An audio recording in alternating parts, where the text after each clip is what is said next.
No roteiro de maio, o assunto é principalmente as organelas que estão no citoplasma de uma célula eucarionte. Então, a gente tem aqui uma célula eucarionte que tem membrana plasmática, carioteca, aqui está o núcleo, né, onde estaria o DNA. Aqui tem o nucleolo, que produz ribossomos. Aqui estão os ribossomos, que são essas bolinhas. O retículo endoplasmático granular. O retículo endoplasmático agranular, que não tem os ribossomos e ele parece um pouco mais frouxo, né? A mitocôndria, que é aquela que produz ATP, que dá energia para a célula.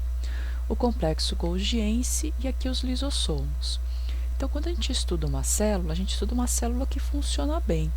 Então, imagine esta célula que está por pinocitose capturando algum tipo de alimento.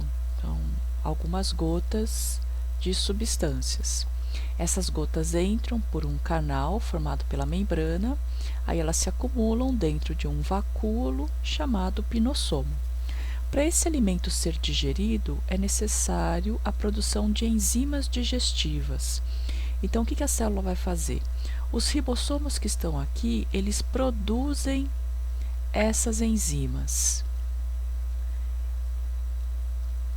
E essas enzimas, elas vão ficar acumuladas dentro do retículo endoplasmático granular.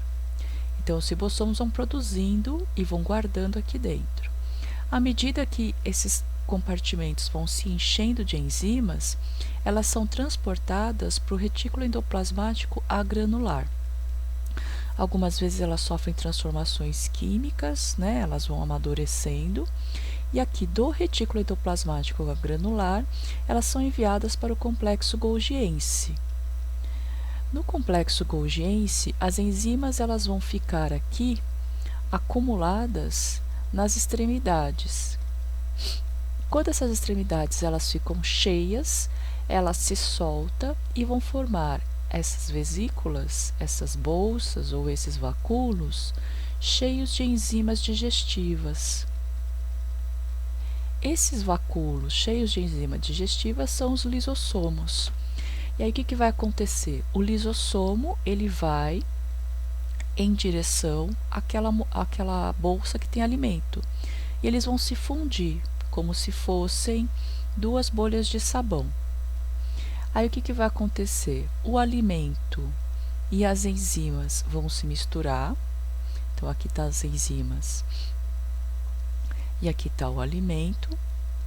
Aí o alimento vai ser quebrado, porque lembra, digerir significa quebrar. Aí as substâncias que interessam para a célula, elas serão absorvidas. Então, você tem aqui uma absorção de nutrientes. Vai sobrar dentro da célula, do vacúolo, coisas que a célula não precisa, que são resíduos. Aí os resíduos eles se concentram e são eliminados para fora da célula através da membrana plasmática. Esse primeiro vacúolo, onde eu tenho enzimas digestivas mais o alimento, é chamado de vacúolo digestivo.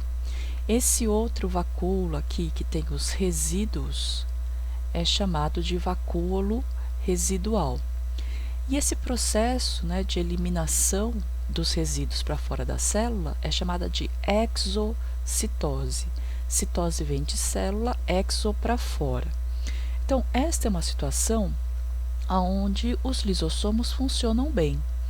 Só que tem algumas situações em que o lisossomo não consegue cumprir sua função, né? Então, tem, por exemplo, casos em que o lisossomo fica aqui dentro com substâncias que não conseguem ser eliminadas da célula. Aí, o que acontece? Esses lisossomos cheios de substâncias que não conseguem ser eliminadas permanecem no citoplasma. E aí eu tenho uma situação de uma doença. Há situações em que, por exemplo, ao invés de serem gotas de substâncias que a célula captura, ela pode estar capturando partículas que são pontudas. E aí, quando entra no citoplasma e isso se junta com o lisossomo, os lisossomos eles são rompidos. Então, as enzimas que estão ali dentro, elas extravasam para o citoplasma e começam a digerir a própria célula, causando também problemas para o organismo. Então, na última questão, o que eu quero que você faça? Eu quero que você procure entender em cada uma das situações, seja de envelhecimento, seja de silicose, seja de doença, o que acontece com os lisossomos, né?